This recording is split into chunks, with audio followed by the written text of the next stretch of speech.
Hey everyone. Tonight we're stepping quietly into a winter that never truly ended. The long, breathless cold of medieval Europe. The kind that silenced entire valleys, froze rivers into glass, and made the difference between life and death depend on a single loaf of bread. Imagine it, a small walled town in the 14th century. The air smells of smoke and damp wool. Snow drifts between the narrow timbered houses, piling against doors that barely shut. Inside, candles burn low, their wax pooling over rough tables. Grain sacks are tied and retied, each handful measured as carefully as gold. Outside, the market square is empty now. Stalls that once overflowed with apples, onions, and salted fish stand bare beneath hanging icicles. The fountain is frozen solid, the sound of water replaced by the slow groan of wind through the gatehouse. People move like ghosts, wrapped in furs, cloaks, and patched hoods, their breath clouding in the air as they pass through the silence. Every family keeps its own secret count, how many loaves remain, how many nights, until hunger begins to whisper. Bakers are watched with suspicion, the church bells ring fewer times a day, and even the rats grow thin. In the castle above, the Lord's granary stays locked, and the smell of roasting meat drifts faintly across the frozen fields like an insult to the hungry. But still, hope lingers in the flicker of a candle, in the prayer muttered over a pot of thin stew, in the sound of a single spade breaking through frost to uncover a buried turnip. Because this was life in a medieval winter, fragile, patient, and always waiting for the first crack of thaw. So before you settle in, take a moment to like the video and subscribe, but only if you enjoy these quiet walks through history's dim corridors. And tell me where you're listening from tonight and what the weather is like there. Somewhere, it's snowing again, and the world feels as cold as it once did here. Now close your eyes. Picture the frost on the shutters, the echo of church bells in the mist, and the slow, stubborn heartbeat of a town that refused to die. Let's begin. The story of how medieval towns survived the longest nights of the year. The freeze descends, the first frost. The crisp, vibrant air of autumn, once alive with the rustle of golden leaves and the bounty of the harvest, began its slow, insidious transformation. It carried a new scent, the clean, cutting tang of imminent cold, a subtle shift that sent a shiver through the bustling medieval town. The first frost arrived not with a sudden, violent assault, but with a silent, delicate creep. The fields turn hard, their rich, dark soil resisting the last efforts of the plough. The rivers glaze with ice, their once flowing waters now a silent, shimmering mirror.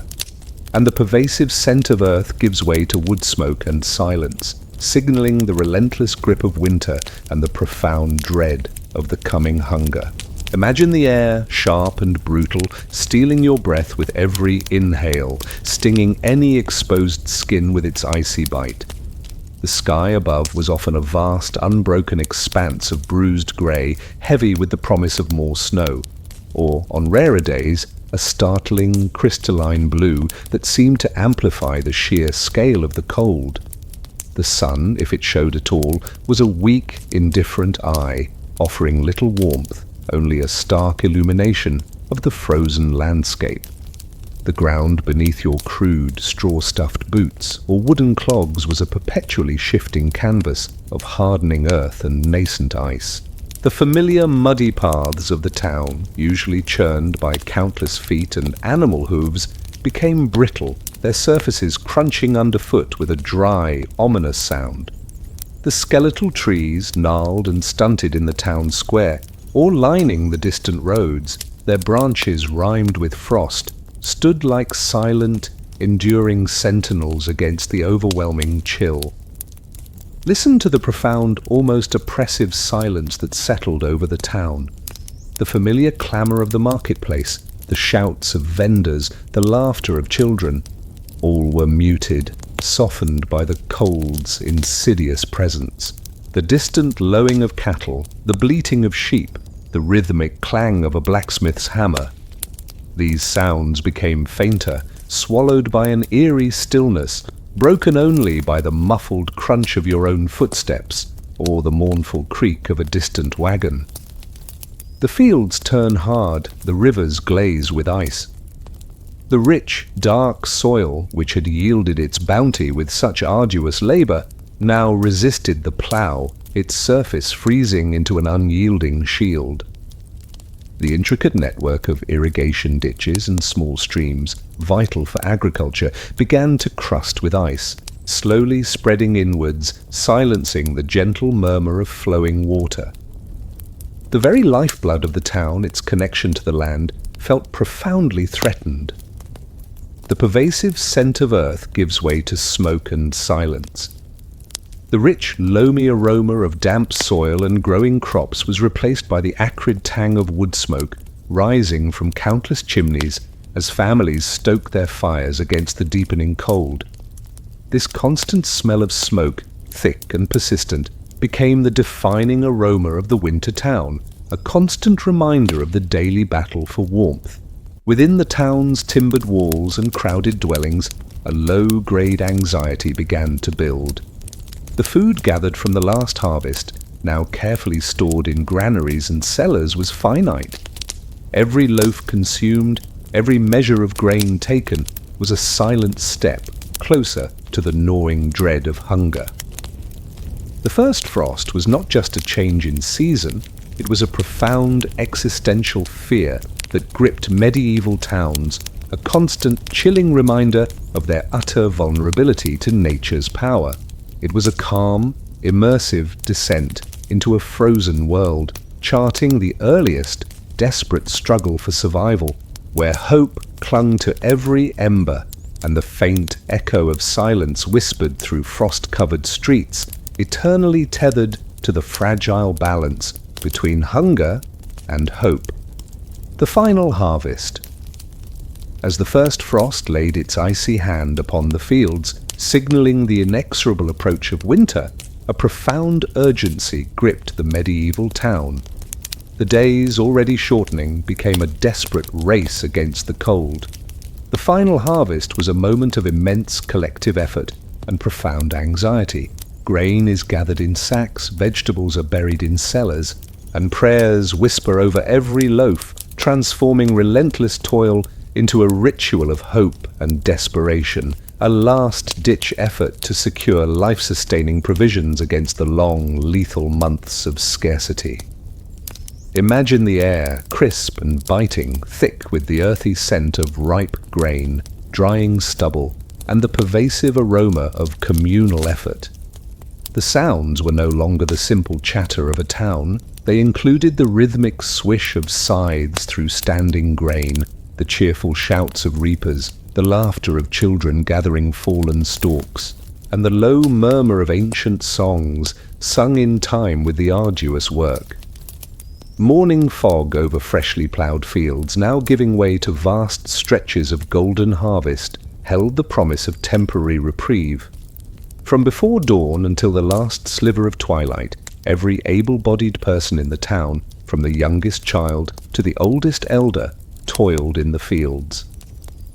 The pace was frenetic, driven by the knowledge that a single, unexpected blizzard could ruin everything, burying precious crops under a lethal blanket of snow.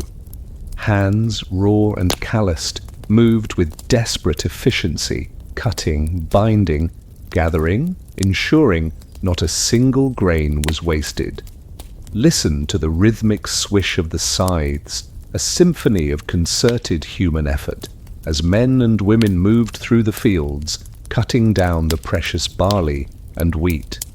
Hear the cheerful shouts of the reapers, their voices echoing across the vast open landscape, mingling with the lowing of oxen pulling carts laden with sheaves.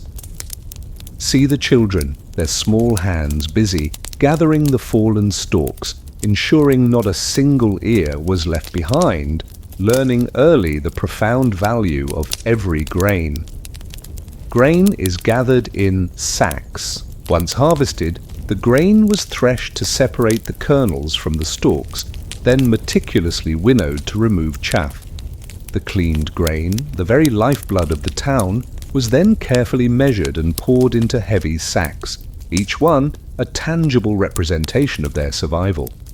These sacks, cumbersome and precious, would then be transported to the communal granaries or individual homes to be stored against the coming hunger.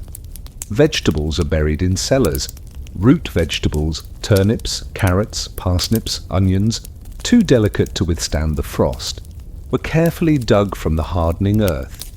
They would then be stored in cool, dark cellars, often dug beneath houses or communal buildings, buried in layers of sand or straw to preserve them from rotting and freezing. This was a vital source of nourishment through the winter, providing precious vitamins and fiber. And prayers whisper over every loaf. As the first bread from the new grain was baked, as each sack of barley was stored, a quiet, fervent prayer would be offered, a plea for God's blessing, for protection against spoilage, for enough sustenance to see them through the long, lean months. Food, hard-won and precious, was sacred, and its successful storage was seen as a profound blessing, a delicate balance between human effort and divine favor. The final harvest was more than just work. It was a profound act of collective endurance, a desperate gamble against nature's cruelty. The communal effort, the shared anxiety, the hope for survival, all were woven into the very fabric of this critical season. Grain is gathered in sacks, vegetables are buried in cellars, and prayers whisper over every loaf. The final harvest was a pervasive, fundamental ritual in medieval towns, transforming relentless toil into a profound act of hope and desperation. It was a calm, immersive descent into a frozen world, charting the earliest desperate struggle for survival where light became hope and the faint echo of silence whispered through frozen markets, forever tethered to the fragile balance between hunger and hope as the freeze descended. The empty market. As the first frost laid its icy hand upon the fields and the final harvests were painstakingly secured, a profound shift descended upon the medieval town. The bustling energy that had once defined daily life slowly, inexorably evaporated, replaced by an unsettling, profound stillness. The empty market stood as a stark, chilling testament to winter's insidious grip. Stalls that once overflowed with apples and onions now stand bare beneath drifting snow, a haunting tableau of commerce vanished, of life profoundly interrupted, awaiting a strength that might never return. Imagine the air thick with the palpable weight of fear and absence, heavy with the mingled scents of damp earth, stale wood, and the faint, unsettling aroma of decay. The sounds were no longer the simple chatter of a thriving marketplace. They included the whisper of the wind through empty spaces, the frantic squeaking of unseen rats, and the mournful creak of abandoned wooden structures. Fog rolling through deserted towns intensified the chilling atmosphere, shrouding the desolate square in a veil of profound dread. The town market, once the vibrant nexus of communal life, was now a landscape of profound desolation, where once a cacophony of voices, merchants haggling, farmers calling out their wares, neighbors exchanging gossip, filled the air, there was now only silence. No carts clattered across its muddy ground, no livestock lowed in its pens, no children played amongst the stalls. The very purpose of the space had simply evaporated. Listen to the whisper of the wind through empty spaces, a mournful sound that seemed to carry the ghosts of countless vanished voices. Hear the frantic squeaking and scratching of unseen rats, emboldened by the absence of humans, scurrying through the detritus of abandoned stalls, their presence a grim barometer, of the profound disruption. See the skeletal wooden frames of the market stalls standing like forlorn figures, empty and abandoned, their goods either rotted away or hastily plundered. Stalls that once overflowed with apples and onions now stand bare beneath drifting snow. Baskets lay toppled, their contents spilled and rotting. A handful of shriveled apples, a scattering of withered vegetables, a broken clay pot. No cheerful vendors hawked their wares, no eager buyers haggled over prices. The precious coins, once the lifeblood of trade, were now meaningless in the face of the overwhelming cold. The very concept of commerce had ceased, replaced by a desperate solitary focus on immediate survival. You might venture out only for the most desperate of reasons, to seek a scarce resource, or simply to gaze upon the eerie emptiness that had descended upon your familiar world.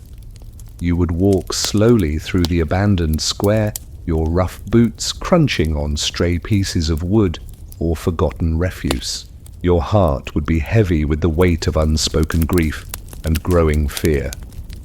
This emptiness was a profound, chilling reality, far more unsettling than any specific sound of suffering. It spoke of lives vanished, of a community fractured, of the very fabric of society unraveling. The gnawing ache in your stomach, a constant companion even in good times, now grew sharper, more insistent. With no market, there was no trade. With no trade, there was no new food, no way to replenish dwindling stores. The threat of hunger, always lurking, now moved to the forefront, as deadly and relentless as the cold itself. The deserted market was not just a symbol of death, but of starvation's creeping advance. Stalls that once overflowed with apples and onions now stand bare beneath drifting snow. The empty market was a pervasive, fundamental reality in medieval towns, transforming the vibrant heart of the community into a chilling landscape of abandonment. It was a calm, immersive descent into a frozen world, charting the earliest, desperate struggle for survival, where hope clung to every ember, and the faint echo of silence whispered through frozen market, forever tethered to the fragile balance between hunger and hope as the freeze descended. The locked granary. As winter tightened its grip, transforming the outside world into a frozen wasteland and silencing the once bustling market, the true heart of the medieval town's survival lay hidden, carefully guarded.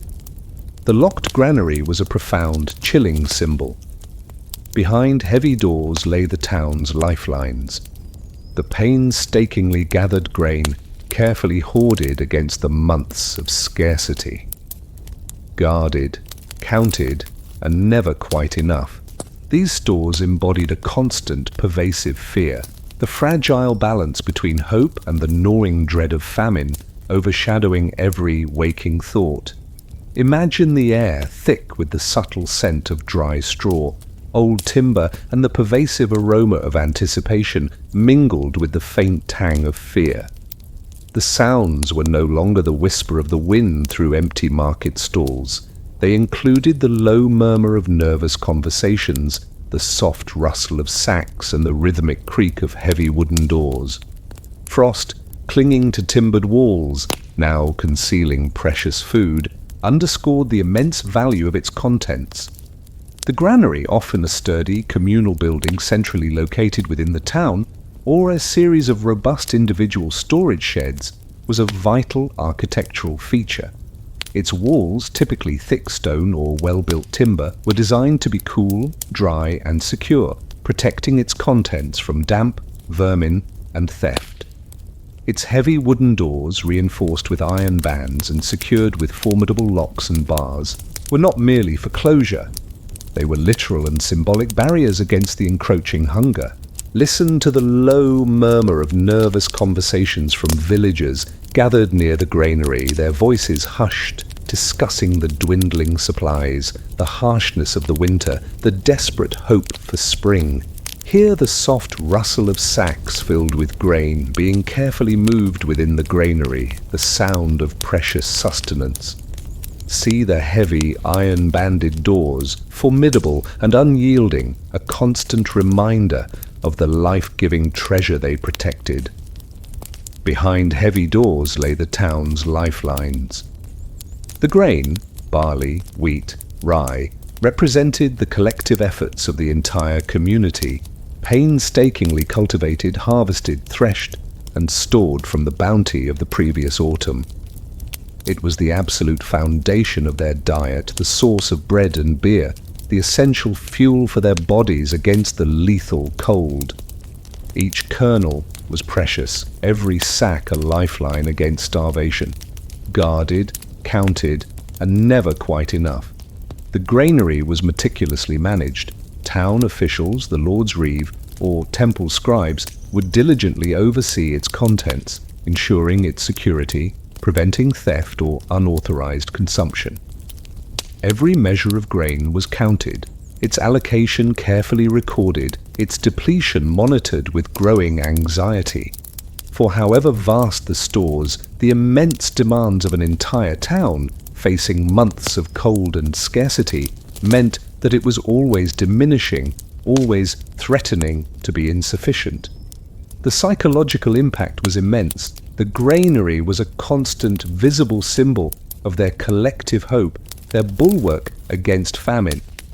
But it was also a persistent source of profound anxiety. The knowledge that their survival hinged on these finite, slowly diminishing stores fueled a deep-seated fear of hunger, of the cold reality of its eventual emptiness. The cold outside, the deep snow, the silent streets. These underscored the absolute necessity of the granary's contents. It was a race against time, a grim calculation of how much longer the grain could last, how many more days until spring might bring relief. Guarded, counted, and never quite enough. The locked granary was a pervasive, fundamental reality in medieval towns, transforming a storage shed into a chilling symbol of survival. It was a calm, immersive descent into a frozen world, charting the earliest, desperate struggle for existence, where hope clung to every ember, and the faint echo of silence whispered through frozen markets, forever tethered to the fragile balance between hunger and hope behind those heavy, unyielding doors. The church's arms. As winter's lethal grip tightened upon medieval towns, silencing markets and freezing mills, the spectre of famine became a crushing, inescapable reality. In this profound desperation, when secular authority often guarded its own wealth, and the poor faced starvation, the church often stood as a final, fragile beacon of hope, its charity a testament to its spiritual mission. The church's arms were a scene of desperate mercy. Monks would ladle soup to the needy, chanting prayers that steamed in the frozen air, offering not just sustenance but spiritual comfort, a brief moment of hope amidst overwhelming hunger and despair. Imagine the air, utterly frigid, thick with the subtle scent of melting snow, cold stone, and the pervasive aroma of human desperation, mingled with the earthy tang of simmering stew. The sounds were no longer the low moans of the suffering. They included the solemn chanting of monks, the low murmur of grateful peasants, and the rhythmic clang of ladles against heavy cauldrons. Distant bells tolling across the winter mist now sounded with a more charitable, albeit still mournful, tone. The local monastery or parish church, often the wealthiest institution in the area, after the Lord's Manor, possessed its own stores of grain and provisions, accumulated through tithes and donations. While not immune to the winter's scarcity, its spiritual mission often compelled it to offer charity to the starving, a vital act of Christian compassion in a world of profound suffering. Listen to the solemn chanting of monks, their voices low and resonant, echoing through the cold stone hall or courtyard, their prayers offered for the souls of the living and the dead. Hear the low murmur of grateful peasants, their voices hoarse with cold and hunger, offering thanks for the meagre meal. See the long, shivering line of needy, their faces gaunt and blue with cold, patiently awaiting their turn before the monastic kitchens. Monks ladle soup to the needy, chanting prayers that steam in the frozen air. The monks, their robes thick wool against the biting cold, would stand at large cauldrons, ladling out thin, hot soup into crude wooden bowls. This was not a rich feast, but a basic pottage made from dried peas or lentils, a few roots, perhaps a small piece of dried fish. Its warmth and its meagre calories were desperately needed, a lifeline for those on the brink of starvation. The prayers that accompanied this act of charity were as vital as the food itself. Chanted by the monks or murmured by the grateful recipients, they offered spiritual comfort, a sense of divine mercy in a world that seemed utterly merciless. The steam rising from the hot soup, mingling with the visible breath of the monks and the peasants, became a physical manifestation of this desperate hope, a fragile warmth against the icy air. The psychological impact was immense. For the starving, the church's alms offered not just physical sustenance, but a profound sense of hope, a reminder that charity and compassion still existed in a world consumed by fear and self-preservation. It reaffirmed their faith, providing a brief respite from despair. However, charity met its limits. The church's stores, though greater than those of individual peasants, were not endless. The lines of beggars at the gates often stretched for hundreds, and the monks, themselves rationing, could only offer so much. It was a gesture of hope, but one often dwarfed by the sheer scale of the suffering. Monks ladle soup to the needy, chanting prayers that steam in the frozen air. The church's alms were a pervasive, fundamental reality in medieval towns, transforming an act of charity into a chilling symbol of survival. It was a calm, immersive descent into a frozen world, charting the earliest, desperate struggle for existence, where hope clung to every ember and the faint echo of silence whispered through frozen markets, forever tethered to the fragile balance between hunger and hope, offered in a steaming bowl in the heart of winter. The winter pilgrim. As winter's lethal grip tightened upon medieval towns, freezing rivers and emptying granaries, the desperation for food became so overwhelming that it severed the ties that bound people to their homes. The winter pilgrim was a tragic figure. Some set out in search of food, abandoning their meagre possessions, risking lethal cold and unseen dangers, and vanished between snowdrifts and silence, transforming a desperate journey into a perilous gamble with fate, a haunting testament to profound desperation and the ultimate surrender to an unforgiving world. Imagine the air, utterly frigid, thick with the subtle scent of ice, frozen earth, and the pervasive aroma of human desperation. The sounds were no longer the simple chatter of a town. They included the low moans of the suffering, the desperate pleas for alms, and the rhythmic crunch of a solitary figure's footsteps on fresh snow. Distant bells tolling across the winter mist seemed to mark their mournful journey. For many, the situation within their homes became utterly untenable. Their granaries were empty, their cellars depleted, and the prospect of death by starvation seemed imminent. Driven by an overwhelming primal urge to find sustenance, some would make the agonizing decision to leave their homes, their families, if any remained, and their communities, setting out into the vast, hostile winter landscape in a desperate search for food. Listen to the rhythmic crunch of a solitary figure's footsteps on fresh snow, each step a testament to immense physical effort and profound desperation.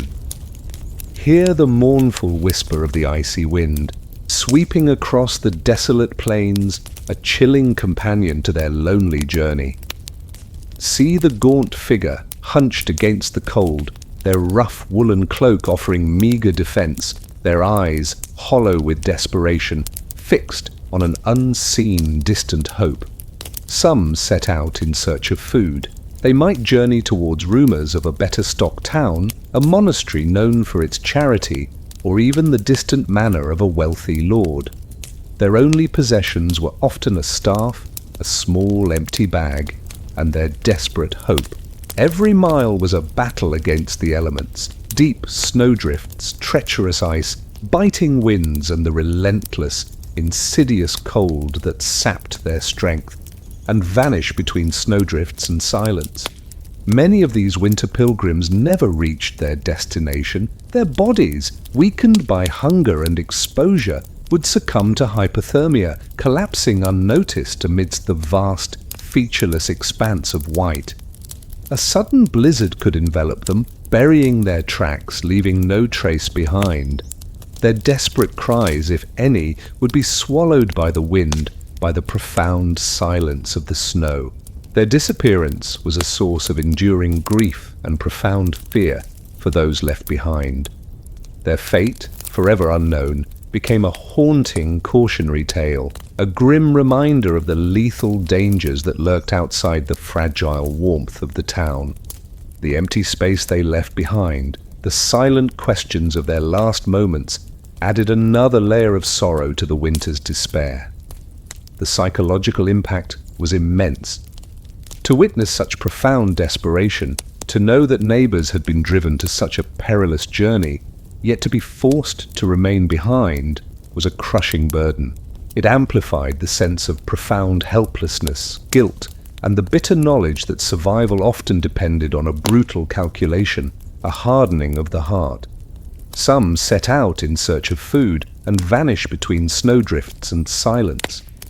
The winter pilgrim was a pervasive, fundamental reality in medieval towns, transforming a desperate journey into a chilling symbol of survival. It was a calm, immersive descent into a frozen world, charting the earliest desperate struggle for existence, where hope clung to every ember, and the faint echo of silence whispered through frozen markets, forever tethered to the fragile balance between hunger and hope, confronted by the raw, unyielding face of human desperation and the ultimate surrender to an unforgiving winter. The child's dream of summer. In the brutal, unforgiving grip of a medieval winter, when the world outside was a frozen wasteland, and within the cottage, hunger gnawed at empty bellies, hope became a fragile, precious commodity. For a child whose memories of warmth and plenty were often fleeting or second-hand, this hope often took shape in the realm of sleep. The child's dream of summer was a poignant, haunting reality. Beside a cold hearth, a child murmurs the word apple, as if memory might feed them, transforming dreams into a desperate act of spiritual sustenance, a fragile bridge between the harsh present and a longed-for, vibrant past. Imagine the air inside your humble cottage, thick with the earthy scent of mud brick, the pervasive aroma of wood smoke, and the subtle tang of human presence, now permeated by a profound chill. The sounds were no longer the simple crackle of a thriving fire. They included the soft breathing of a sleeping child, the low murmur of ancestral stories, and the profound, almost eerie silence of a hearth fighting for life. Candlelight shimmering on sacks of grain, now empty, illuminates a world of stark scarcity.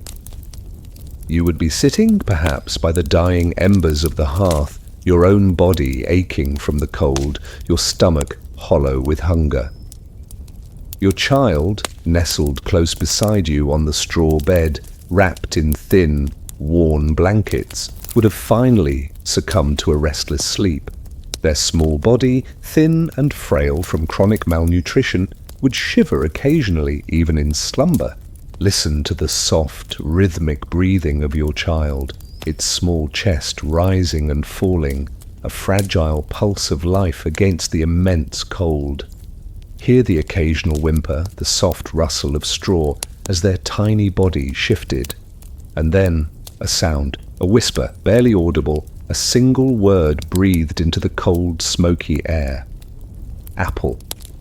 Beside a cold hearth, a child murmurs the word apple as if memory might feed them. This was the profound irony, the heartbreaking poignancy of the child's dream. The taste of a sweet, ripe apple, the feel of its crisp flesh, the memory of its vibrant red skin. These were the echoes of summer, of warmth, of abundance, fleeting visions from a world they might barely remember or had only heard described in stories. For a child whose present was defined by hunger and cold, whose future was profoundly uncertain, these dreams were a vital, if cruel, form of psychological sustenance. They offered a fleeting escape from the relentless pangs of hunger, a temporary reprieve in a world of profound deprivation. The memory of warmth, of fruit, of sunlight became a powerful, almost spiritual form of nourishment. The psychological impact on the mother, witnessing such a dream, was immense. It amplified her own grief, her helplessness, her desperate longing for a warmer, more abundant past. It fueled her unwavering determination to survive, to somehow bring her child through this brutal winter, to reach a spring where real apples might once again grow. The child's dream of summer was more than just a nocturnal vision. It was a profound testament to the power of hope, even in the face of utter despair. It was a reminder that even when the body starved, the spirit clung to the memory of warmth, to the promise of bounty, to the belief in a better future. Beside a cold hearth, a child murmurs the word apple, as if memory might feed them. The child's dream of summer was a pervasive, fundamental reality in medieval towns, transforming the depths of winter into a chilling symbol of survival. It was a calm, immersive descent into a frozen world, charting the earliest, desperate struggle for existence, where hope clung to every ember, and the faint echo of silence whispered through frozen markets, forever tethered to the fragile balance between hunger and hope, cherished in the innocent, poignant dreams of a warmer, more abundant past. The edge of famine, the barter of desperation. As winter's lethal grip tightened inexorably upon medieval towns, freezing rivers, silencing mills and emptying granaries, the profound chill of scarcity gnawed at every belly. When the last, meagre stores dwindled to nothing, human ingenuity, driven by an overwhelming primal urge to survive, resorted to its most basic, often heartbreaking, form of economic exchange. The barter of desperation was a chilling reality. A family trades their last wool blanket for a sack of rye that smells faintly of rot, transforming precious possessions into a desperate gamble, a profound, tragic testament to the relentless march towards famine. Imagine the air, utterly frigid, thick with the subtle scent of ice, frozen earth, and the pervasive aroma of human desperation. The sounds were no longer the simple chatter of a town. They included the low murmur of hushed negotiations, the mournful creak of a closing door, and the chilling rustle of coarse grain. Frozen markets might lie empty, but here, in the quiet corners of homes, life and death were weighed against dwindling possessions. Your family's situation had become utterly untenable. The last of the grain was gone. The cellar was empty, save for a few shriveled roots. Your children's bellies ached with a relentless hunger, their small bodies growing weaker with each passing day. To survive, you had to sacrifice what little remained of your non-food possessions, hoping to exchange them for a few more days of sustenance. Listen to the low murmur of hushed negotiations between a desperate husband and wife, debating which irreplaceable item could be spared. Hear the strained, almost inaudible words of the negotiation with a wealthier neighbor or a ruthless peddler, their voices flat with grim determination. See the precious wool blanket, thick and worn, its familiar texture a last vestige of comfort, carefully folded and presented. A family trades their last wool blanket for a sack of rye that smells faintly of rot. The wool blanket was more than just a covering. It was a vital source of warmth against the lethal cold, a handmade testament to generations of labor, a crucial defense against hypothermia. To part with it was to trade immediate comfort and future protection for the fleeting promise of food. It was a harrowing, agonizing choice, a profound sacrifice. The sack of rye, its contents coarse and sparse, would be carefully inspected. It might smell faintly of rot, a subtle aroma of spoilage that hinted at its poor quality or improper storage. But in the depths of famine, even tainted food was preferable to none. The desperate hunger overrode any concerns about taste or long-term health. The exchange, however seemingly unequal, was dictated by the brutal laws of scarcity. The wealthier neighbor or peddler in a position of power would drive a hard bargain, knowing the depths of your desperation. There was no room for sentimentality, no mercy. The transaction was stark, cold, and utterly utilitarian. The psychological impact was immense. To part with a family heirloom, a vital piece of survival gear, for a temporary reprieve from hunger was a profound act of despair. It amplified the sense of profound helplessness, the chilling knowledge that their lives were slowly, inexorably being stripped bare, reduced to the absolute minimum of existence. A family trades their last wool blanket for a sack of rye that smells faintly of rot. The barter of desperation was a pervasive, fundamental reality in medieval towns, transforming a simple economic exchange into a chilling symbol of survival. It was a calm, immersive descent into a frozen world, charting the earliest, desperate struggle for existence, where hope clung to every ember, and the faint echo of silence whispered through frozen markets, forever tethered to the fragile balance between hunger and hope, defined by the brutal, heartbreaking logic of famine's edge. Heavy, unyielding doors. The bread rationers. As winter tightened its lethal grip, silencing the markets and emptying the granaries, the stark reality of dwindling food supplies forced a brutal, communal adaptation. The bread rations became pivotal figures in the desperate struggle against starvation. The Baker AS scales became symbols of fairness, fear, and survival, dictating who ate, how much, and when. Their meticulous, often agonizing task transformed the simple act of providing bread into a profound ritual of control, a constant, chilling reminder of the fragile balance between communal order and the desperate chaos of hunger. Imagine the air inside the bakery, thick with the comforting, yet now tinged with anxiety, aroma of baking bread, mingled with the earthy scent of wood smoke, flour dust, and the pervasive tang of human fear. The sounds were no longer the simple chatter of a bustling shop. They included the low murmur of desperate pleas, the rhythmic grind of millstones, the sharp clang of scales, and the hushed whispers of hungry villagers. Frozen markets might lie outside, but here the scales measured life itself. The town baker, or a designated official, bore an immense, unenviable responsibility. With grain supplies dwindling and hunger gnawing at every belly, the equitable distribution of bread became paramount. It was a task fraught with immense social pressure, with the constant threat of accusation, and with the heavy burden of rationing sustenance for an entire community teetering on the brink of famine. Listen to the low murmur of desperate pleas from villagers, their voices hoarse with cold and hunger, begging for a slightly larger portion for a more generous measure.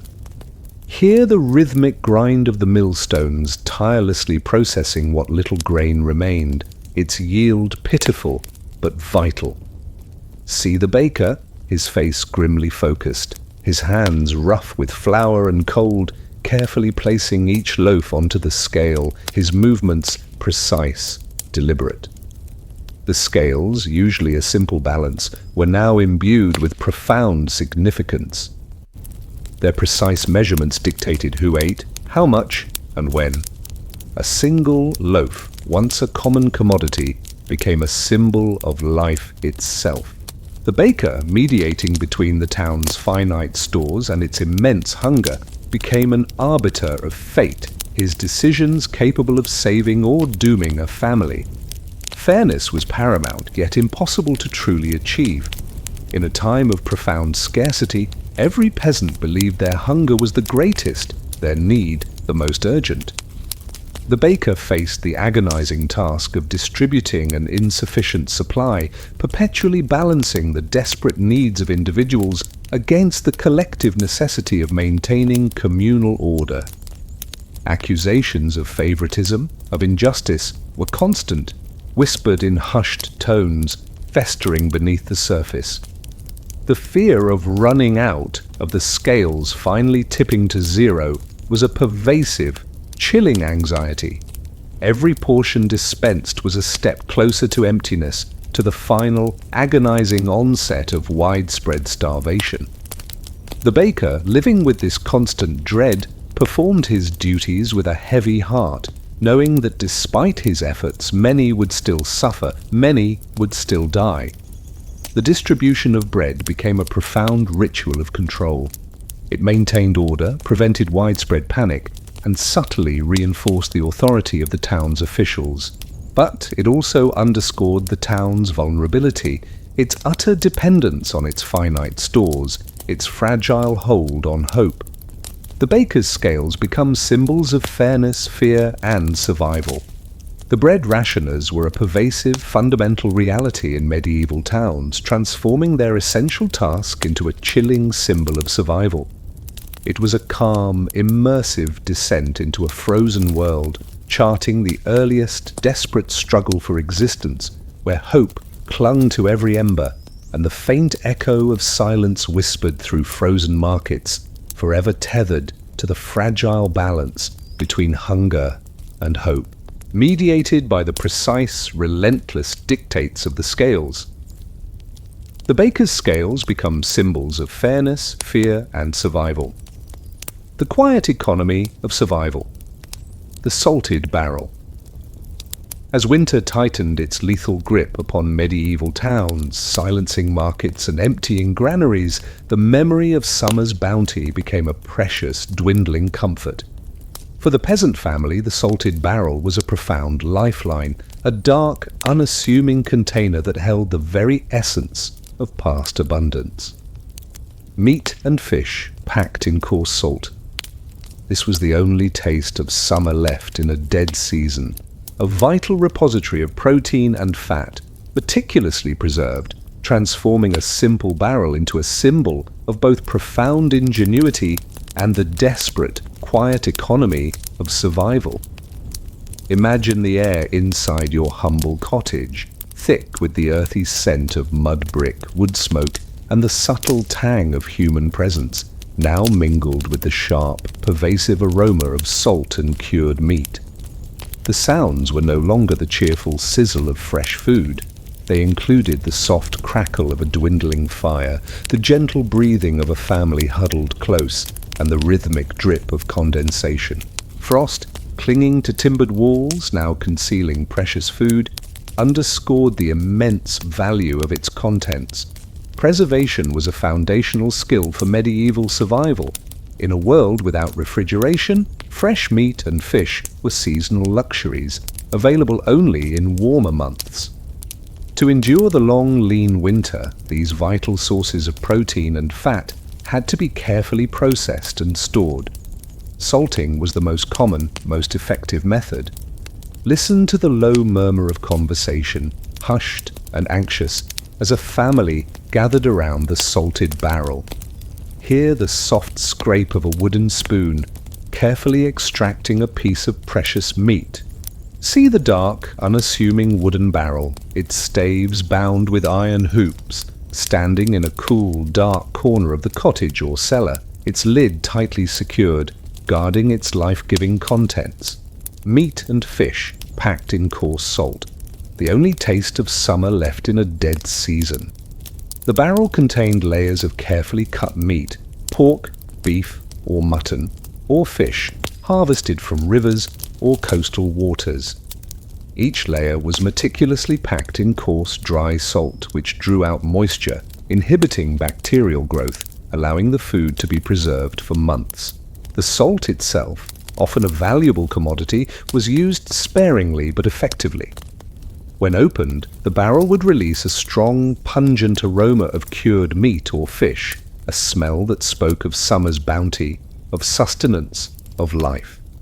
A small portion would be carefully removed, rinsed to remove some of the excess salt, and then consumed or added to thin gruel. Its taste was intensely salty, its texture firm, its richness a profound, almost overwhelming flavor after weeks of monotonous lean fare. This was a vital source of protein and fat, essential for maintaining strength and warmth against the relentless cold. For a pregnant woman or a sick elder, these preserved provisions could mean the difference between life and death. The salted barrel was a testament to the ingenuity of their ancestors, a direct connection to the abundance of a warmer past.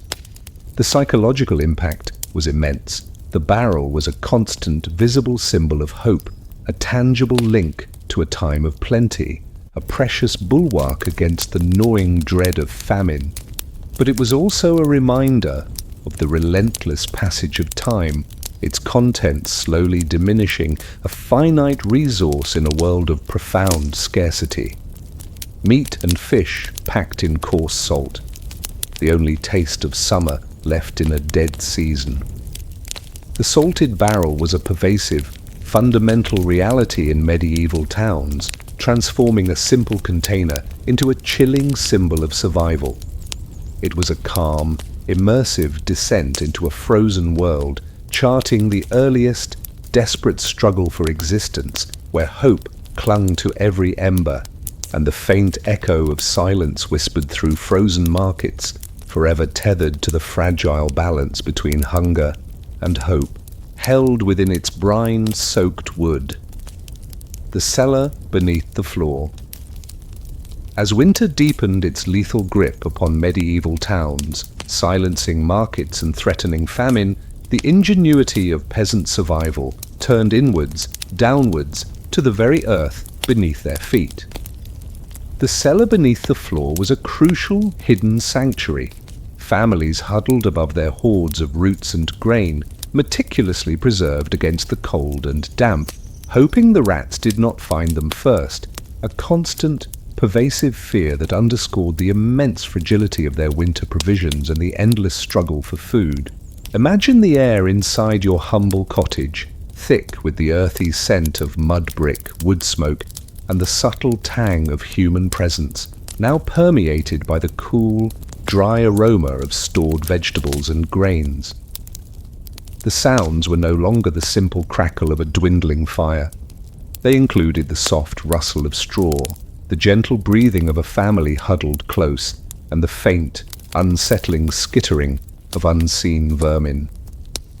Frost clinging to timbered walls now concealed the entrance to their most precious secret. Almost every peasant cottage possessed a cellar, a simple pit dug into the earth beneath the packed mud floor. These were not grand stone-lined cellars of a noble manor, but crude, functional spaces, often accessed by lifting a heavy wooden plank. Their purpose was singular: to provide a cool, dark, and relatively stable environment for storing vital winter provisions, protecting them from both frost and decay. Listen to the soft rustle of straw as a family member carefully lifted the heavy wooden plank that concealed the cellar entrance.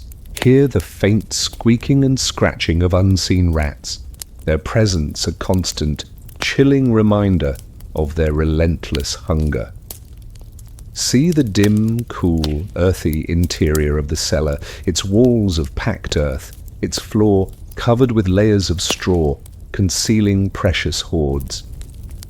Families huddle above their hoards of roots and grain. These hoards represented the sum of their arduous autumn labor.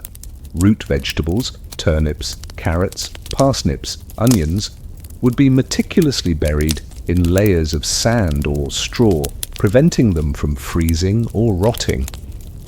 Sacks of precious barley, rye, or oats, carefully dried, would be stacked in protected corners, their contents a tangible promise of bread and beer. Dried herbs, cured meats, and preserved fruits might also find their place in this hidden sanctuary.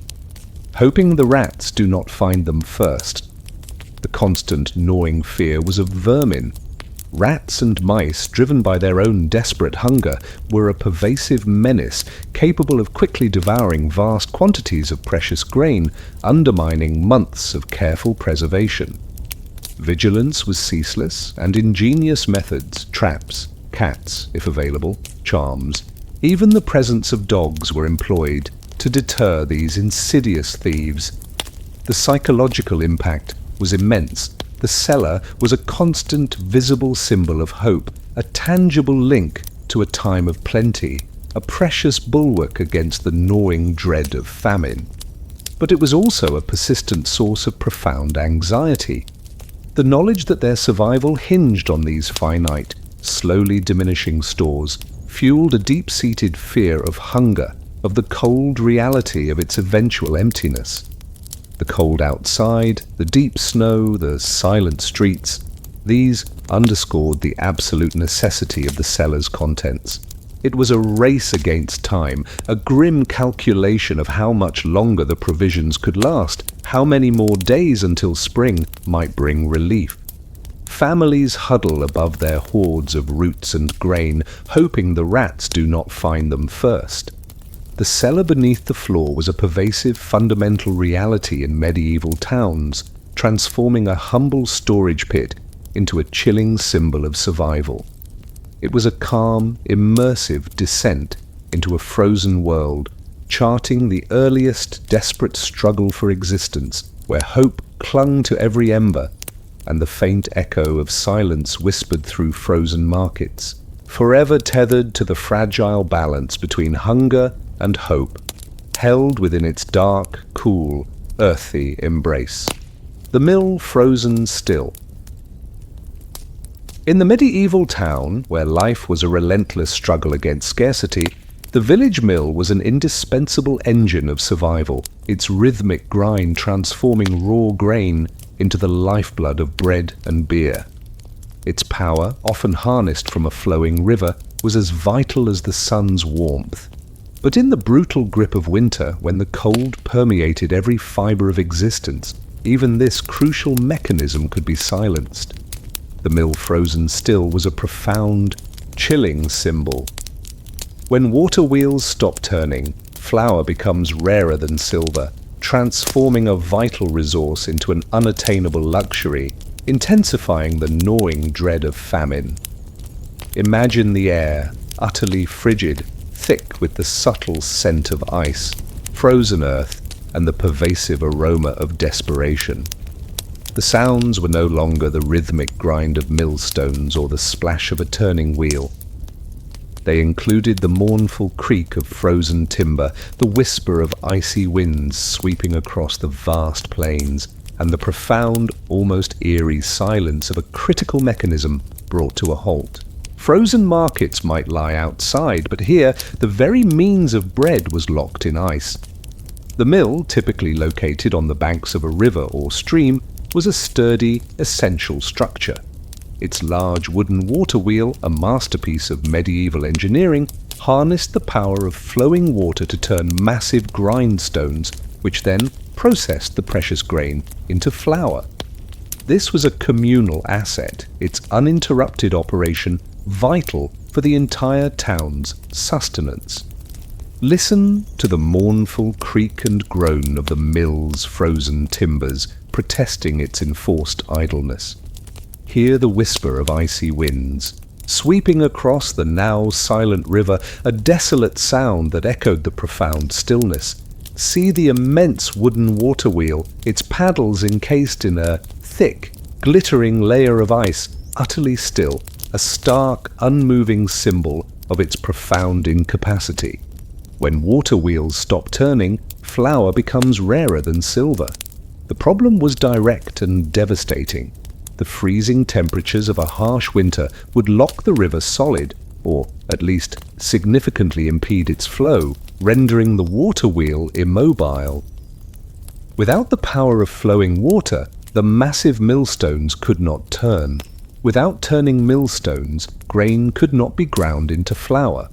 The grain, painstakingly stored in granaries and cellars, now became almost useless without the means to process it. Eating whole grain was difficult, less digestible, and offered insufficient nourishment for an entire community. Flour, once a common commodity, transformed overnight into a precious rarity, its value far exceeding silver, for it represented the very possibility of bread. The psychological impact was immense. The mill frozen still was a constant visible symbol of their collective vulnerability, their utter dependence on the capricious whims of nature.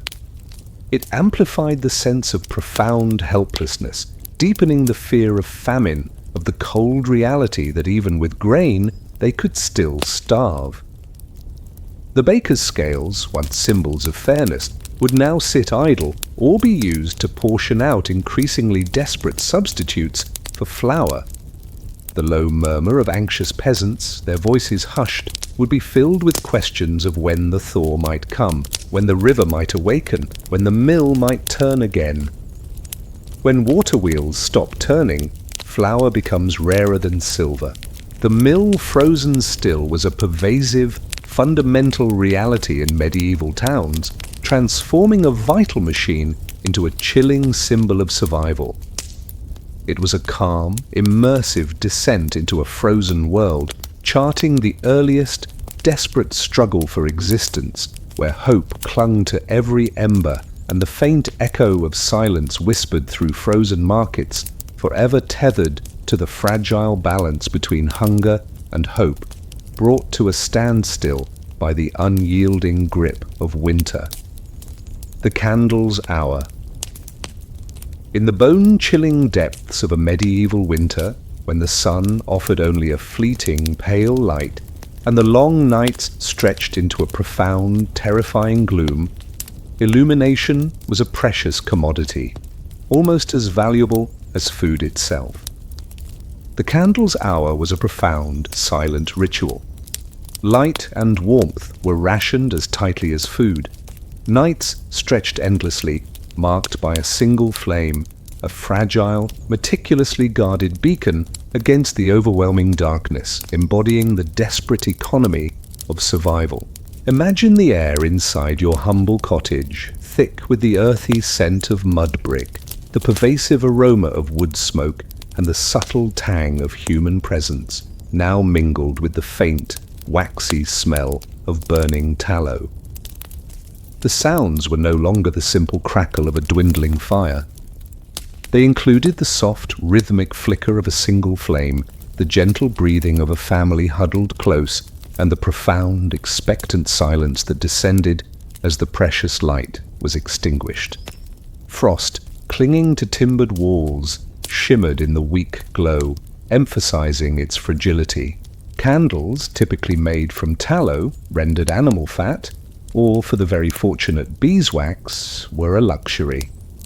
Tallow candles, while providing light, burned quickly, emitted a smoky, often unpleasant odor, and were expensive to produce or acquire. They were therefore conserved with extreme care, used only for the most essential tasks after dark or for moments of solemn ritual. Listen to the soft, rhythmic flicker of the tallow candle's flame, its tiny movements creating a gentle, hypnotic dance of light and shadow on the rough stone or mud brick walls. Hear the low murmur of whispered prayers, perhaps offered before sleep, illuminated by its fragile glow. See the small, precious flame bravely pushing back the encompassing darkness, its light revealing the worn faces of your family, gathered close, their expressions softened by profound relief. Light and warmth are rationed as tightly as food. The candle was not burned wantonly. Its precious light was not to be wasted on idle chatter or unnecessary activities. It was reserved for critical tasks, mending tools, patching clothing, preparing a sickbed, or for a brief period of communal gathering, of storytelling, of prayer before sleep. Its duration was carefully measured, its consumption a conscious act of rationing. Nights stretched endlessly, marked by a single flame. After the candle's precious hour had concluded, the head of the household, with a sigh of resignation, would carefully snuff out the flame. The tiny, precious spark would vanish, leaving behind only a thin wisp of smoke and an instant, profound increase in the darkness. The cottage would be plunged into near absolute blackness, illuminated only by the dying glow of the banked embers in the hearth, its faint light a whisper against the overwhelming gloom. The psychological impact of this deliberate plunge into darkness was immense. The cold, which had been held at bay by the candle's light, would seem to deepen, pressing in from all sides. The profound darkness of the long night was a realm of uncertainty and fear. Without the reassuring light of the candle, the sounds of the cottage, the rustle of straw, the breathing of animals, the distant creak of the roof were amplified, imbued with a subtle, unsettling menace. Imagined threats born from the depths of the unconscious mind would fill the void. Light and warmth are rationed as tightly as food. Nights stretch endlessly, marked by a single flame. The candle's hour was a pervasive, fundamental reality in medieval towns, transforming its ephemeral light into a chilling symbol of survival. It was a calm, immersive descent into a frozen world, charting the earliest, desperate struggle for existence, where hope clung to every ember, and the faint echo of silence whispered through frozen markets, forever tethered to the fragile balance between hunger and hope, measured out by the precious fleeting flame. The tavern's bowl. As winter tightened its lethal grip upon medieval towns, silencing markets and freezing mills, the threat of famine became a crushing reality. For many, individual homes offered little solace, little warmth, little food. In this profound desperation, the tavern, often a humble, smoke-filled common house, transformed from a place of revelry into a communal refuge. The tavern's bowl was a scene of fragile, shared humanity. Thin broth, black bread, shared stories. The poor man's feast that kept spirits alive, a profound testament to collective endurance in a season built for death. Imagine the air inside the tavern, thick with the earthy scent of mud brick, stale ale, and the pervasive aroma of wood smoke mingled with the subtle tang of human presence and profound weariness. The sounds were no longer the simple chatter of a prosperous gathering. They included the low murmur of hushed voices, the rhythmic slurp of thin broth, and the soft crackle of a struggling fire. Frost clinging to timbered walls, now subtly softened by human warmth, underscored the profound need for this communal space. The tavern, typically a modest, single-room building in the heart of the town, served as a gathering place for common folk. In winter, with homes cold and food scarce, it became a vital communal haven. Its larger hearth, often tended by a dedicated firekeeper, could provide more sustained warmth than individual household fires. Listen to the low murmur of hushed voices, their tones soft, reflective, sharing snippets of news, anxieties, or the grim realities of the day. Here the rhythmic slurp of thin broth, consumed slowly, deliberately, each mouthful cherished for its fleeting warmth and meagre sustenance.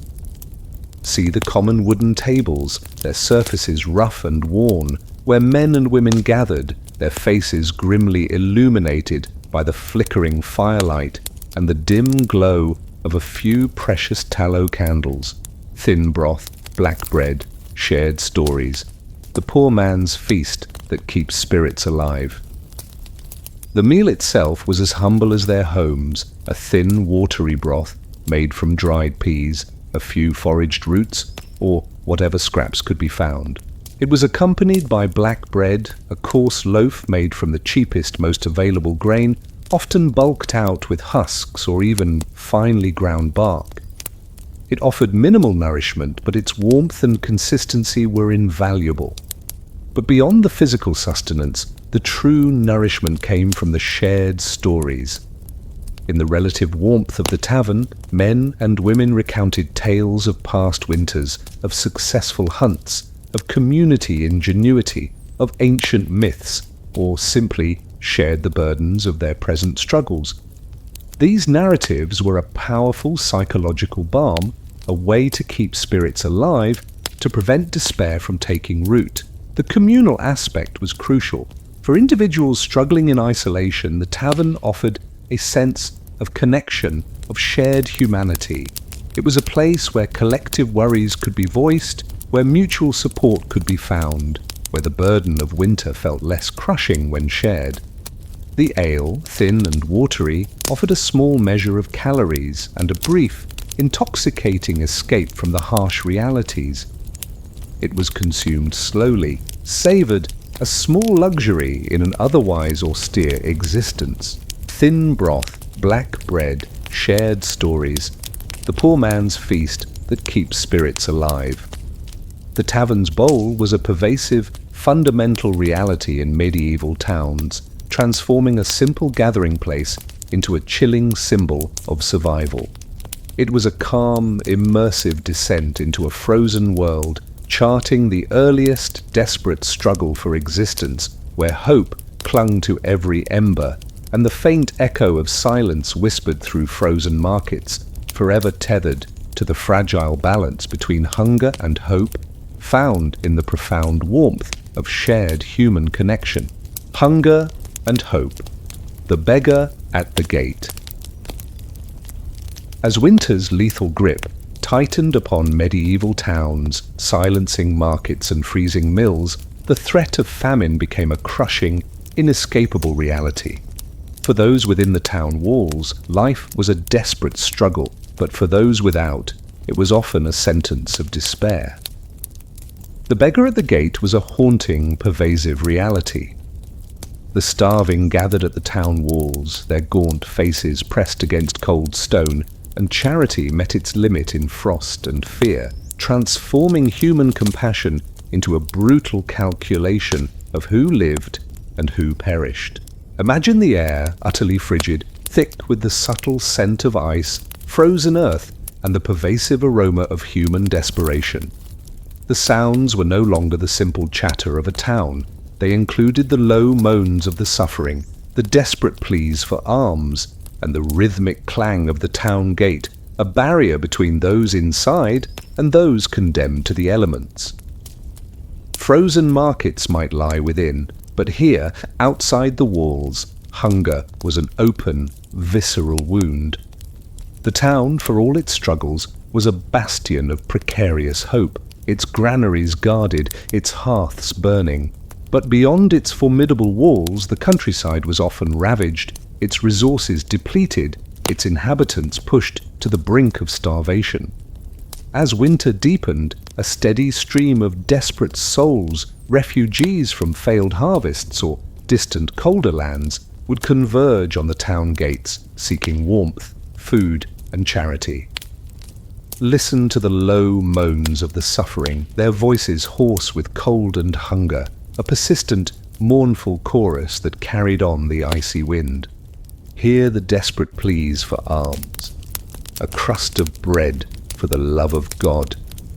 a coin for a dying child. See the gaunt figures, their clothes in tatters, their skin blue with cold, their eyes hollow with desperation, their faces pressed against the cold, unforgiving stone of the town wall.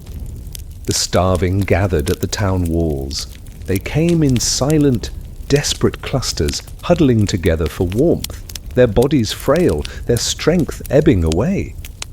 They were the visible manifestation of the famine, a chilling reminder to those within of the brutal reality beyond their walls. Their presence was a profound moral challenge, testing the limits of Christian charity in an age of immense scarcity. And charity met its limit in frost and fear. For the townsfolk themselves grappling with dwindling supplies, the capacity for generosity was severely constrained. Every loaf given, every coin offered, was a direct draw from their own precarious stores, potentially jeopardizing their own family's survival. The fear of contagion, too, lingered. The starving were often also sick, their weakened bodies susceptible to any illness, making direct contact a terrifying risk. The town guards, their faces grim, bore the unenviable duty of enforcing the limits of charity. They might offer a small communal handout of thin gruel or stale bread, but the gates remained closed. To allow unrestricted entry was to risk overwhelming the town's fragile resources, condemning all within to the same fate as those outside. The psychological impact was immense. To witness such profound suffering, to hear the desperate pleas, yet to be forced to turn away, was a crushing burden. It amplified the sense of profound helplessness, guilt, and the bitter knowledge that survival often depended on a brutal calculation, hardening of the heart. The starving gather at the town walls, and charity meets its limit in frost and fear. The beggar at the gate was a pervasive fundamental reality in medieval towns, transforming the town walls into a chilling symbol of survival. It was a calm, immersive descent into a frozen world, charting the earliest, desperate struggle for existence, where hope clung to every ember, and the faint echo of silence whispered through frozen markets, forever tethered to the fragile balance between hunger and hope, confronted by the raw, unyielding face of human suffering. The Lord's Storehouse. As winter's lethal grip tightened upon medieval towns, silencing markets and freezing mills, the stark reality of dwindling food supplies cast a chilling shadow over every peasant home. While the starving gathered at the town gates, their pleas for charity echoing in the cold air, a different reality unfolded behind impenetrable walls. The Lord's Storehouse was a grim, unyielding symbol of power and privilege. Behind high stone walls the wealthy dined, and guards stood watch over their granaries, a profound, infuriating contrast that underscored the rigid hierarchy and the brutal injustice of medieval survival. Imagine the air thick with the subtle scent of dry grain, old timber, and the pervasive aroma of anticipation mingled with the faint tang of fear. The sounds were no longer the low moans of the suffering. They included the rhythmic clang of guards' spears, the rustle of sacks, and the muffled murmur of activity from within. Frost clinging to timbered walls, now concealing precious food, underscored the immense value of its contents. The Lord's manor or castle, typically a fortified structure of thick stone or heavy timber, stood aloof from the clusters of peasant homes, its formidable walls offering a formidable barrier against both the elements and the desperation of the common folk. Its storehouse, a separate, even more robust building within the castle bailey, was its most vital asset, a testament to its wealth and control over the land's bounty. It was a place where precious grain, meat, and other provisions were hoarded, not for common survival, but for the sustenance of the Lord, his family, his retinue, and his animals. Listen to the rhythmic tramp of guards' footsteps on the frozen ground, their hobnailed boots crunching on the snow, a constant, watchful presence. Hear the metallic clang of spears against shields as they shifted, ensuring their alertness. See the heavy iron-bound doors of the storehouse, formidable and unyielding, a constant reminder of the life-giving treasure they protected. Behind high stone walls, the wealthy dined, and guards stood watch over their granaries, while peasants outside the walls or in their humble homes faced starvation. Within the Lord's castle, feasts continued, albeit perhaps a little less lavish than in summer. Rich meats, fine bread, ample ale, these were consumed by the Lord, his family, his knights, and his retinue, a stark, infuriating contrast to the meagre rations of the common folk. The storehouse itself was a sight of tantalizing abundance. Sacks of grain piled high to the rafters, their contents a golden promise of bread and ale, sides of smoked meat, cured and rich, hanging from hooks, barrels of preserved vegetables and wine, the sweet, earthy smell of stored wealth, profound, almost unbearable contrast to the empty bins and gnawing hunger outside. The guards, grim-faced and unyielding, bore the unwavering duty of protecting this bounty. They knew the desperation outside, the hunger that could drive men to extreme acts. Their loyalty was to their lord, and the storehouse was his property, to be defended at all costs, even against the very people who had toiled to fill it. The psychological impact was immense. The Lord's storehouse was a constant, visible symbol of profound injustice, an infuriating reminder of the rigid feudal hierarchy. It bred resentment, deepened despair, and underscored the brutal truth that in times of crisis, power and privilege dictated who ate and who starved. Behind high stone walls, the wealthy dine, and guards stand watch over their granaries. The Lord's storehouse was a pervasive, fundamental reality in medieval towns, transforming a fortified building into a chilling symbol of survival.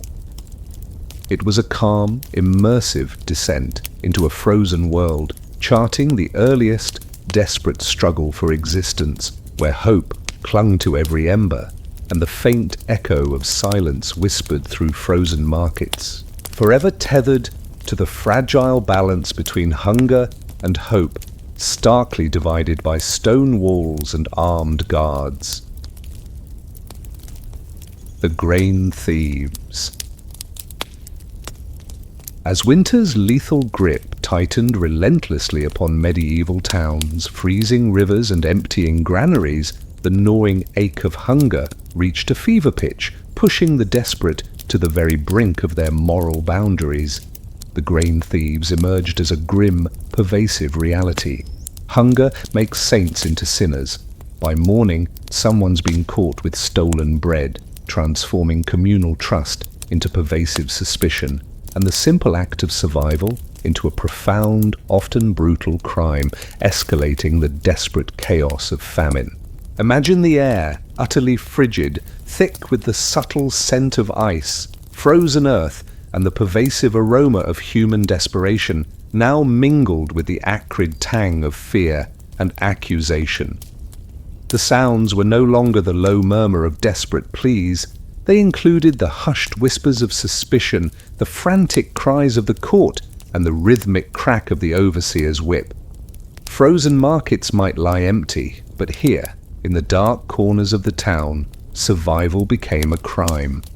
As hunger deepened and the threat of starvation became an inescapable reality, the moral fabric of the community began to fray.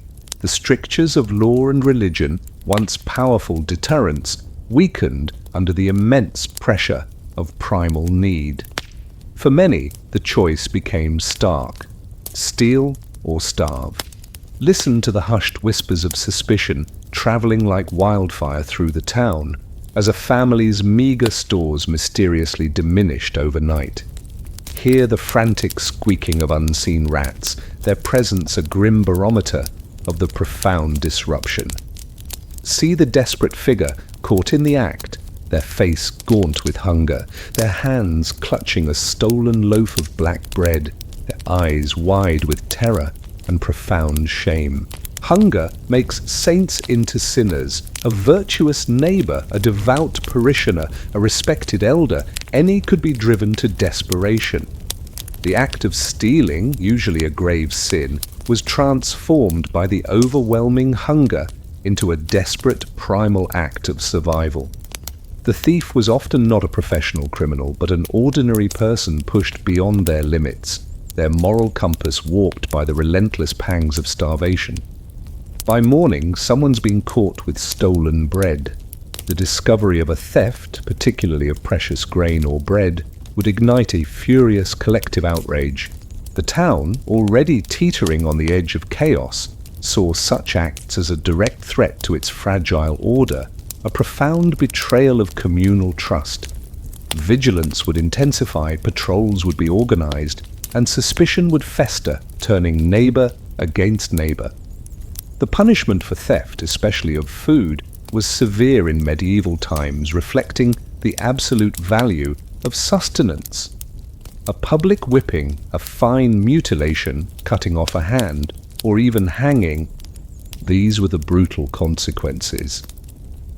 The shame was immense, not just for the individual, but for their entire family, marking them as criminals in a community already struggling to maintain its fragile cohesion. The psychological impact was immense. The fear of being stolen from, of losing your own precious, dwindling stores, was a constant, gnawing anxiety, but also the fear of being driven to steal oneself, of succumbing to the desperation, of crossing that moral boundary. This was a profound internal struggle that haunted many. Hunger makes saints into sinners. By morning, someone's been caught with stolen bread.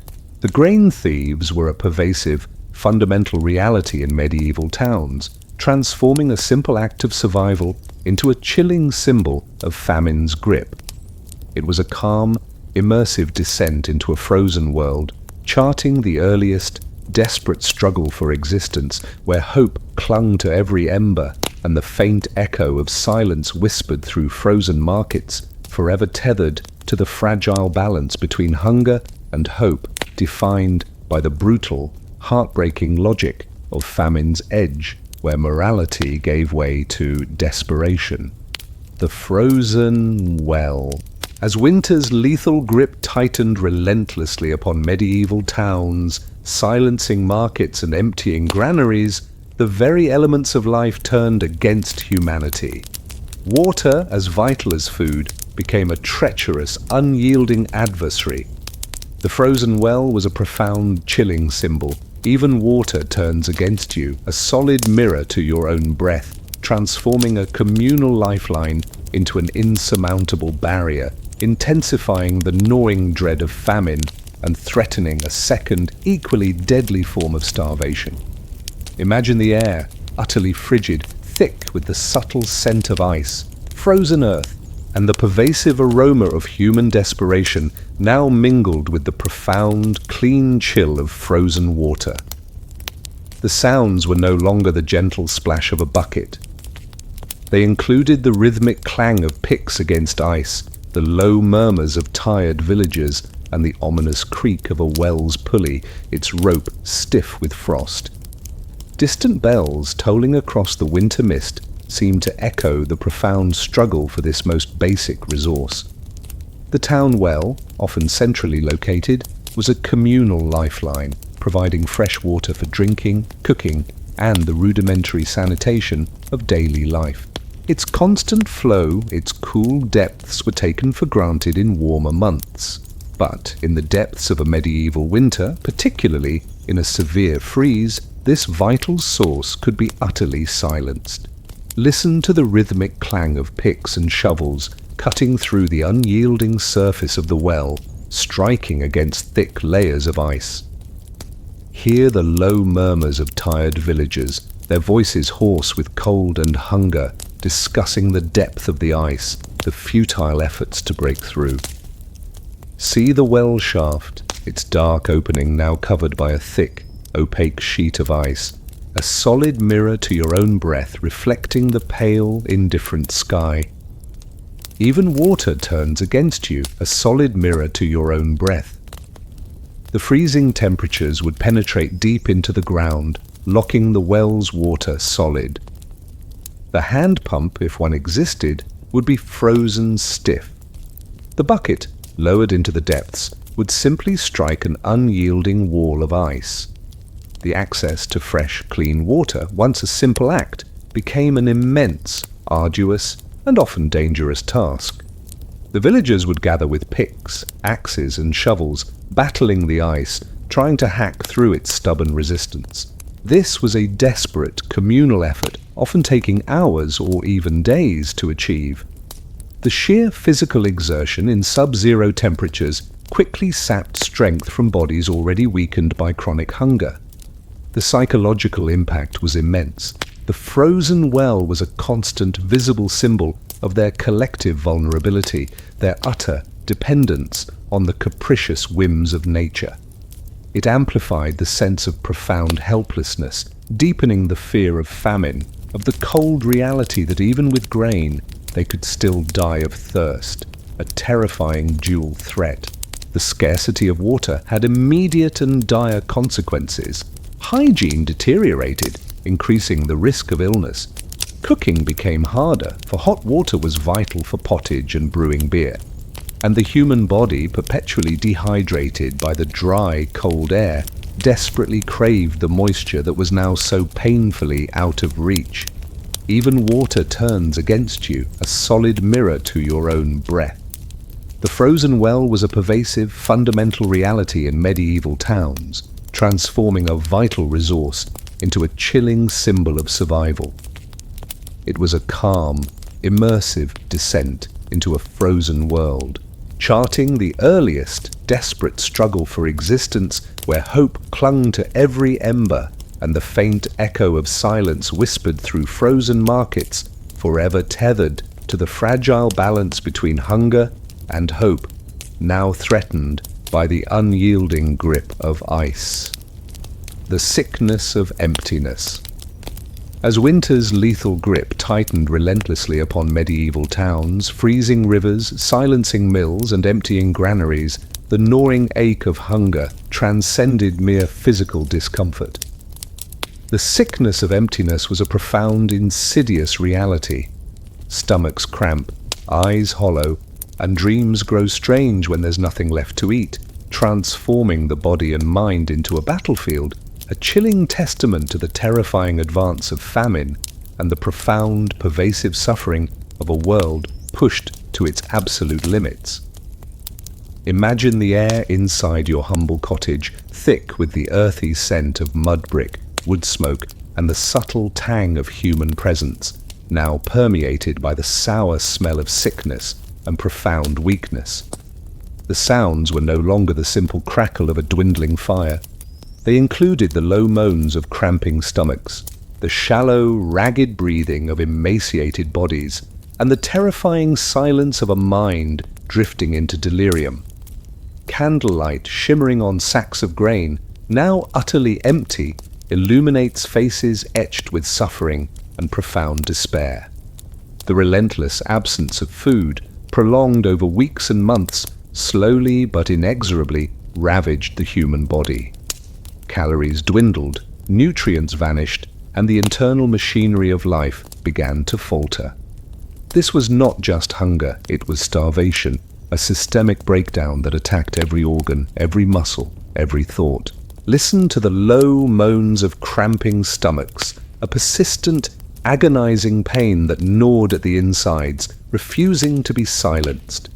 Hear the shallow, ragged breathing of emaciated bodies, their strength ebbing away, their voices thin and reedy.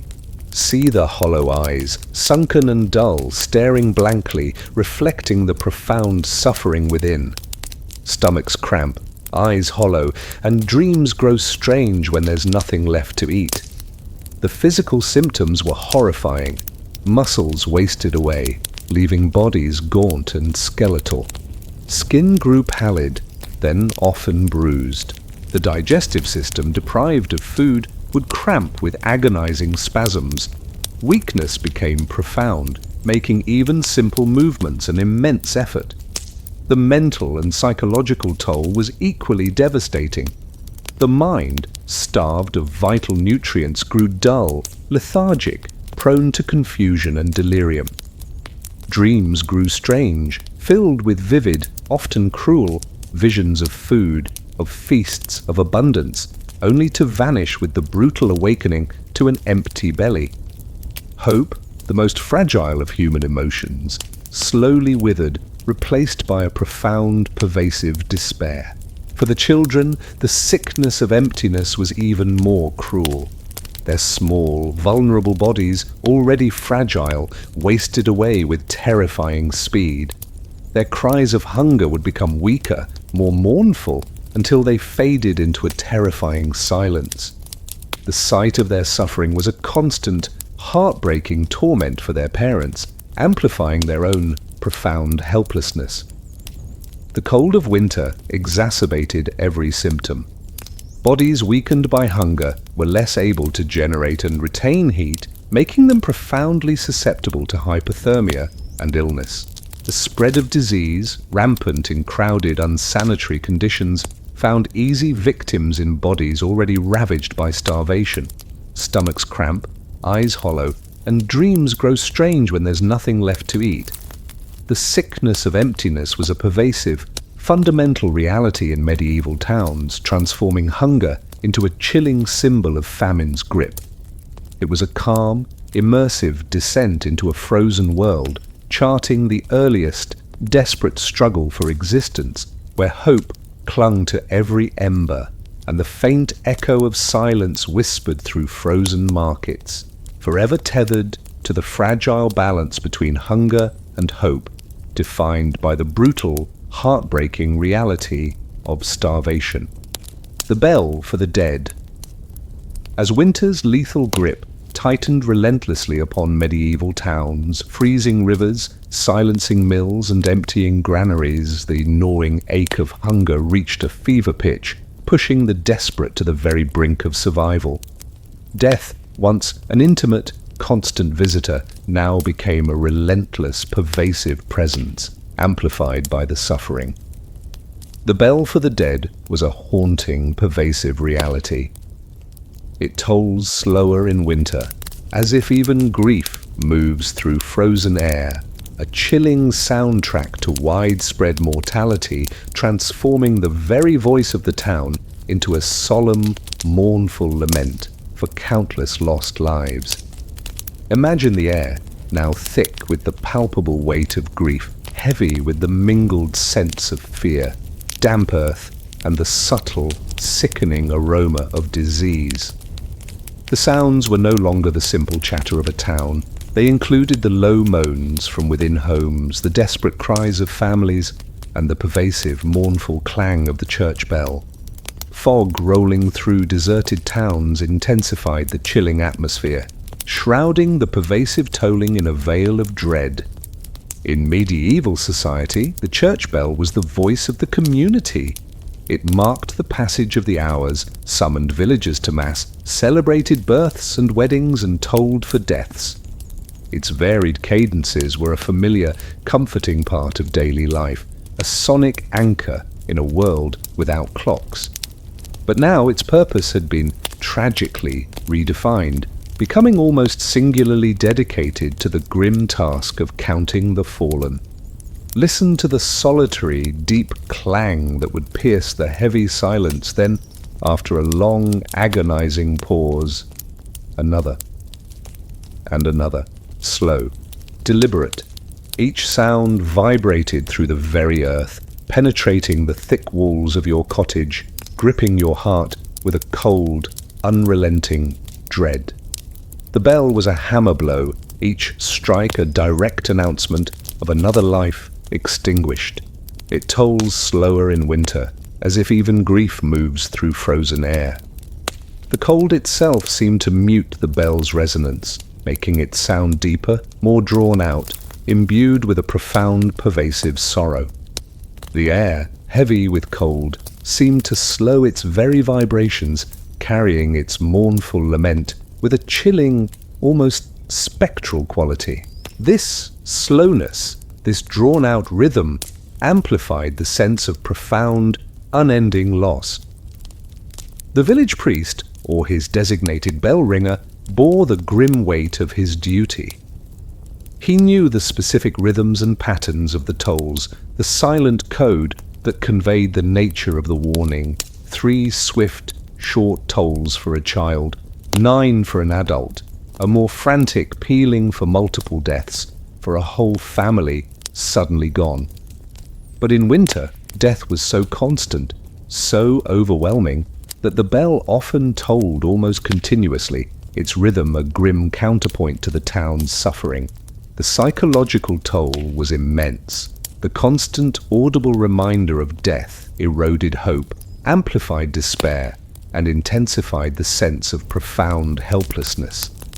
The bell became inextricably linked with terror, its sound a harbinger of fresh sorrow, of lives extinguished without mercy, often not by plague, but by the slow, agonizing grip of hunger and cold.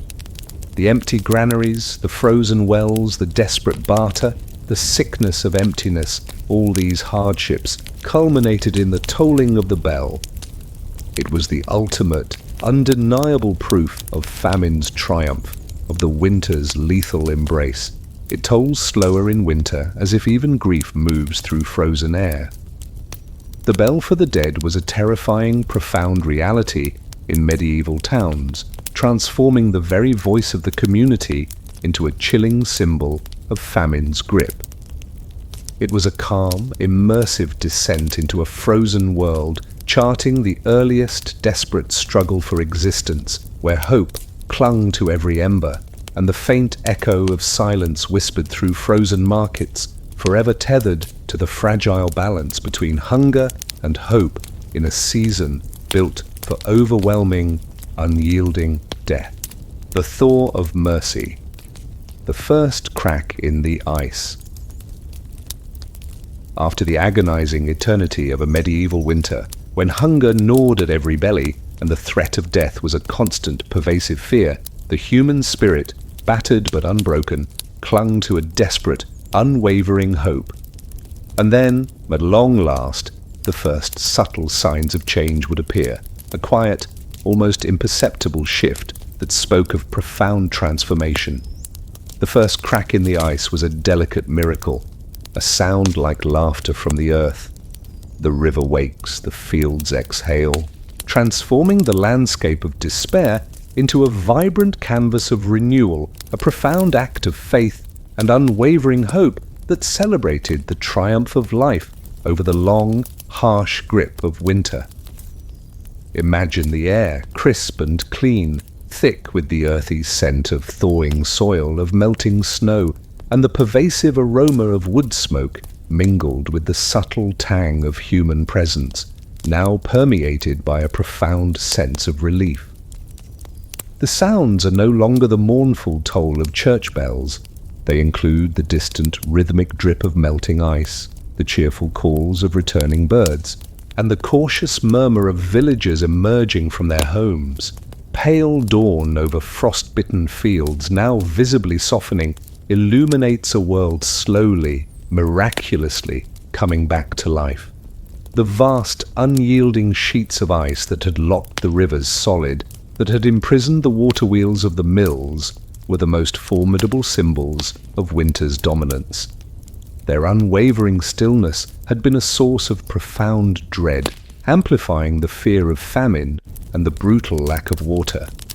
But even the most stubborn ice would eventually yield. Listen to the distinct, almost crystalline crack that would pierce the profound silence of the frozen river, a sharp, sudden sound that seemed to come from the very depths of the earth. Hear the subsequent groans and creaks as the immense ice sheet began to shift, to splinter, to slowly break apart. See the thin, dark lines spiderwebbing across the glassy surface, growing slowly, tentatively, revealing the dark, flowing water beneath. A sound like laughter from the earth. The river wakes, the fields exhale. This first crack, this subtle breaking of winter's grip, was a profound, almost joyous sound. It was the laughter of the earth itself, liberated from its icy prison. The river, which had lain silent and unyielding for countless months, would begin to stir. Tiny trickles would appear, then rivulets, then a slow, reluctant flow beneath the thawing ice. The gentle murmur of currents, long silenced, would slowly return, a profound, almost unbelievable sound of life asserting itself. And the fields exhale. The earth, which had been locked solid, unyielding and hostile, slowly began to soften. Its frozen grip loosened, allowing the topsoil to become workable once more. The long-awaited warmth penetrated the ground, coaxing forth the first hardy shoots of green, a vibrant promise of future bounty.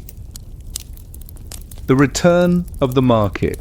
As the first crack in the ice heralded the grudging retreat of winter's lethal grip, and the earth began its slow exhale of renewal, the medieval town, battered but unbroken, tentatively began to stir.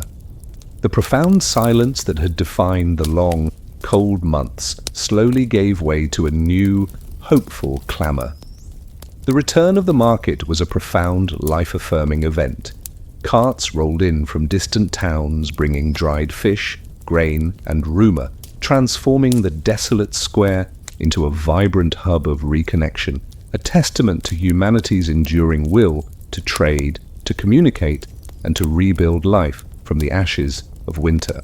Imagine the air, crisp and invigorating, thick with the earthy scent of thawing soil, of new growth, and the pervasive aroma of wood smoke mingled with the faint, invigorating tang of fresh produce and human enterprise.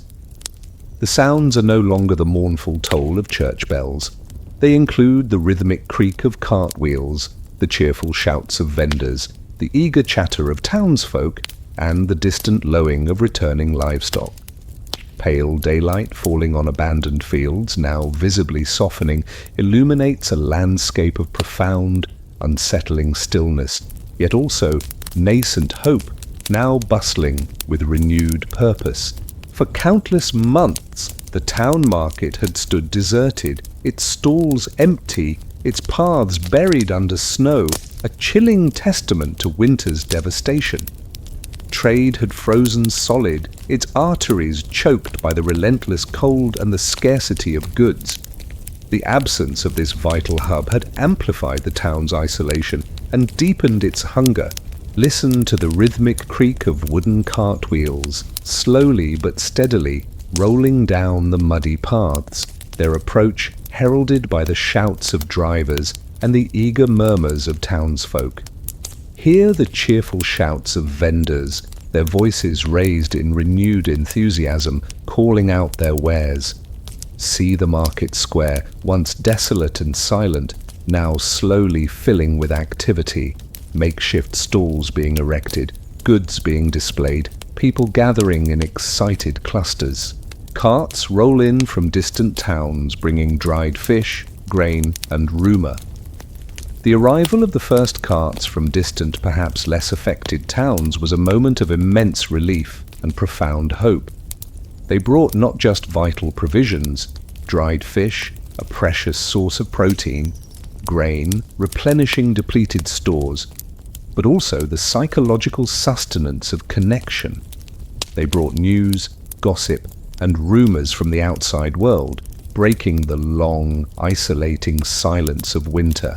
The goods themselves were a tangible promise of renewed abundance. Fish, salt-cured and pungent, offered a taste of the sea. Grain, precious and life-giving, meant bread for hungry bellies. Herbs, dried fruits, perhaps even a few new tools. These were the physical manifestations of a world slowly reawakening, of trade routes slowly reopening, of the quiet economy of survival reasserting itself. The psychological impact was immense. The return of the market was a powerful antidote to despair. It affirmed the power of communal life, the enduring human need for interaction, for exchange, for a semblance of normalcy. It transformed the landscape of scarcity into a canvas of potential, rekindling hope for a better future. For the starving, the sick, and the weary, the market's return was a profound blessing. It meant access to food, to new resources, to a renewed sense of connection after months of brutal isolation. Carts roll in from distant towns bringing dried fish, grain, and rumour. The return of the market was a pervasive, fundamental reality in medieval towns, transforming the depths of winter into a chilling symbol of hope's return. It was a calm, immersive descent into a frozen world, charting the earliest, desperate struggle for existence, where hope clung to every ember, and the faint echo of silence whispered through frozen markets, forever tethered to the fragile balance between hunger and hope, now vibrant with the renewed clamour of life. The Feast of Thanks. As the first crack in the ice heralded the grudging retreat of winter's lethal grip, and the return of the market brought new life to the town, a profound transformation occurred not just in the landscape, but in the human spirit. After months of gnawing hunger, of relentless cold, of pervasive fear, the moment for profound communal expression arrived. The Feast of Thanks was a joyous, life-affirming ritual. Even thin porridge tastes like victory when spring has been survived, transforming collective suffering into an incandescent celebration of resilience, a profound act of faith and unwavering gratitude that defined their hard-won triumph over a season built for death. Imagine the air, crisp and invigorating, thick with the earthy scent of thawing soil, of new growth, and the pervasive aroma of wood smoke, mingled with the festive tang of roasting meat and fresh ale. The sounds are no longer the mournful toll of church bells. They include the joyful shouts of villagers, the lively strains of pipes and drums, the exuberant laughter of children, and the deep, communal singing of ancient songs. Pale daylight falling on abandoned fields, now visibly softening, illuminates a world reborn, vibrant with celebration.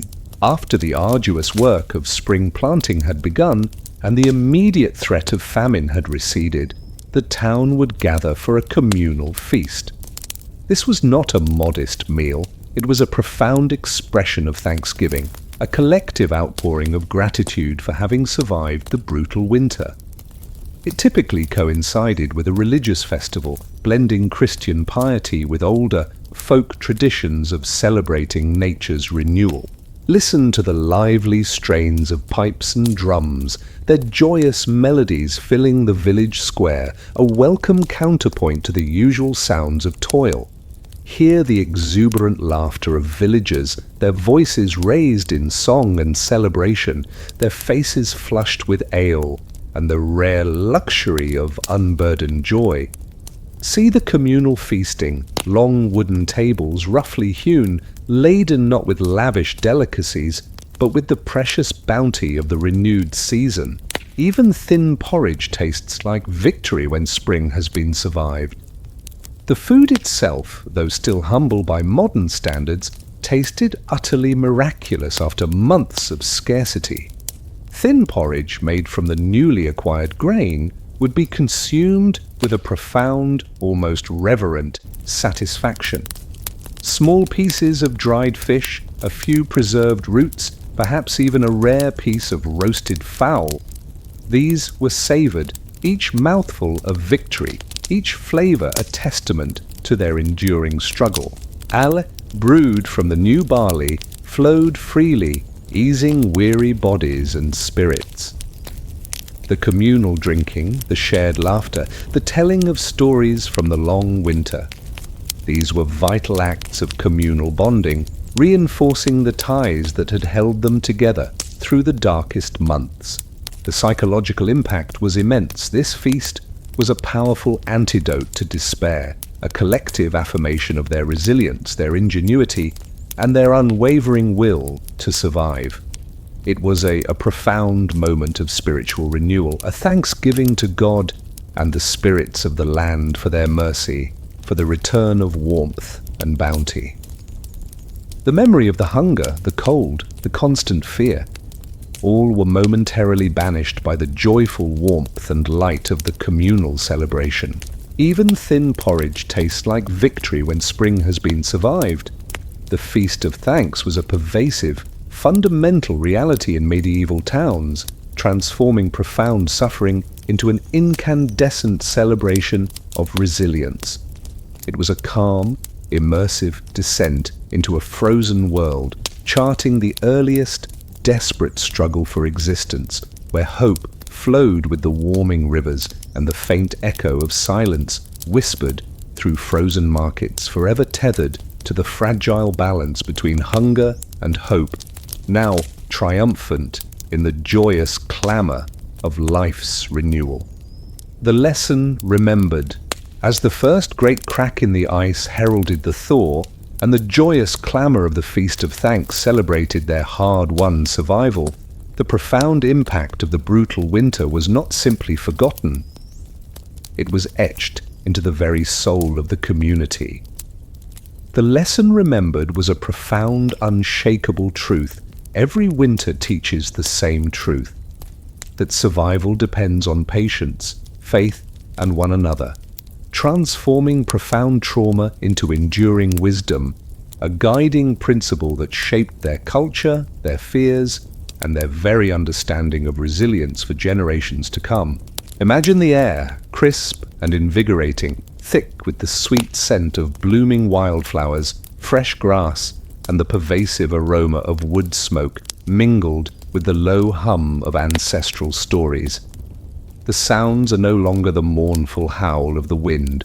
They include the gentle murmur of elders recounting ancient tales, the soft strains of ceremonial songs, and the cheerful cries of children, their play infused with the wisdom of the past. Pale dawn over frostbitten fields, now verdant with new growth, carries the subtle weight of memory and the promise of continuity. The brutal winter had been a devastating existential trial, pushing the town to the very brink of starvation and despair. But those who had endured emerged with a profound collective wisdom, lessons learned in the crucible of extreme hardship. This knowledge was too vital, too hard-won to be forgotten. It became the bedrock of their cultural heritage, meticulously transmitted through oral tradition and daily practice. Listen to the low, rhythmic voice of an elder recounting the winter of the Great Hunger, his words imbued with the solemn gravity of lived experience.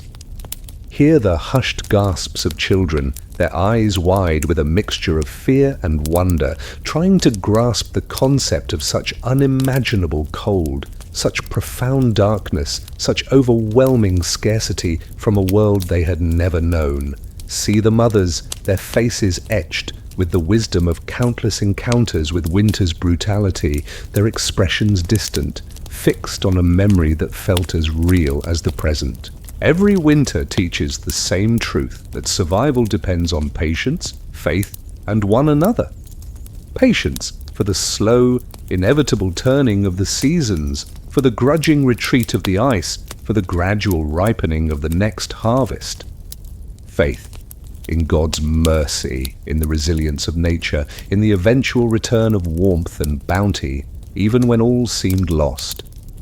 And one another, the profound interdependence of community, the vital importance of shared warmth, shared resources, mutual aid, and collective vigilance. This lesson, etched into the collective memory, profoundly shaped their values. There was a renewed emphasis on communal responsibility, on mutual aid, on the fragility and preciousness of every human life. Material wealth, so easily swept away, seemed less significant than the bonds of kinship and community. The generation of survivors, and those who came after, carried this lesson in their very being. It shaped their approach to life, to death, to religion, and to society.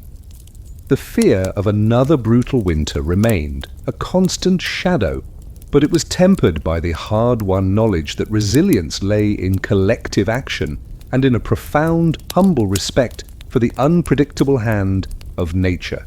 Every winter teaches the same truth, that survival depends on patience, faith, and one another. The lesson remembered was a pervasive, fundamental reality in medieval towns, transforming their raw ingenuity into the very means of ensuring their legacy.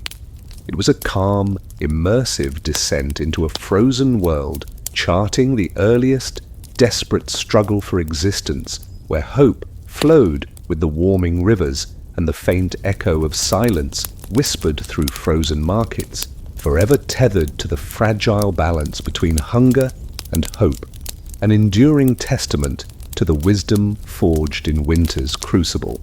The next frost to come. The sun, having witnessed countless brutal medieval winters, countless struggles for life on the frozen plains, now cast its first hesitant light on another dawn of spring. The long, terrifying winter had passed, its immediate dangers receding with the shadows. The cold still bit, the snow still lay deep in distant drifts, but another season of hardship had been weathered. For the town that endures, preparation begins anew. The cold will always return, a profound, unshakable truth etched into their very souls, defining their existence as an eternal cycle of toil, worship, and unwavering endurance. Imagine the air crisp and clean, thick with the sweet scent of new growth, damp earth, and the pervasive aroma of wood smoke mingled with the low hum of ancestral stories. The sounds are no longer the mournful howl of the wind. They include the rhythmic beat of a tribal drum, the low murmur of elders recounting ancient tales, and the soft strains of ceremonial songs, all echoing the profound lessons of past winters. Pale dawn over frostbitten fields, now verdant with new growth, carries the subtle weight of memory and the promise of continuity. The town, battered but unbroken, had emerged from the brutal grip of winter with a renewed sense of purpose. The fields were being diligently tilled, seeds sown with fervent hope, and the market buzzed with the fragile clamour of renewed trade. The Feast of Thanks had been celebrated, a joyous affirmation of their hard-won survival. Life, tenacious and resilient, bloomed once more. Listen to the low, rhythmic voices of farmers discussing the spring planting, their words infused with both hope and the underlying caution of hard experience. Hear the cheerful shouts of children playing in the muddy paths, their laughter, though full of life, tempered by an innate understanding of scarcity.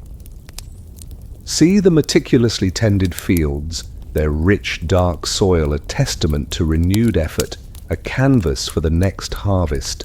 For the town that endures, preparation begins anew. The wisdom learned in the crucible of winter, the lessons of patience, faith, and collective care were not forgotten. They became enshrined in their daily rituals, in their social structures, in their deepest beliefs. Every act of spring and summer, every seed sown, every piece of wood gathered, every stitch made, was imbued with the memory of winter, a constant preparation for its inevitable return. The cold will always return. This was the ultimate, unshakable truth. The peasants knew implicitly that their hard-won survival was not a permanent victory, but a temporary reprieve. The seasons would turn, the sun would eventually dim, and the lethal cold would once again descend upon their fragile world. Their lives were an eternal cycle of preparing, enduring, surviving, and then preparing again. This constant preparation, this unwavering vigilance, was not a burden, but a profound declaration of their resilience. It shaped their culture, their communal bonds, their spiritual practices. It instilled a deep respect for nature's power, a profound appreciation for every moment of warmth, every piece of food, every shared breath. The memory of the past winter, with its hunger, its fear, its profound losses, remained a subtle undercurrent, tempering their joy, sharpening their resolve. It was a constant reminder of the fragility of life and the immense strength required to continue it. For the town that endures, preparation begins anew. The cold will always return. The next frost to come was a pervasive, fundamental reality in medieval towns, transforming their raw ingenuity into an enduring legacy that defines their very existence. It was a calm, immersive descent into a frozen world, charting the earliest desperate struggle for existence, where hope flowed with the warming rivers and the faint echo of silence whispered through frozen markets, forever tethered to the fragile balance between hunger and hope and the unwavering, eternal cycle of life, death, and triumphant endurance.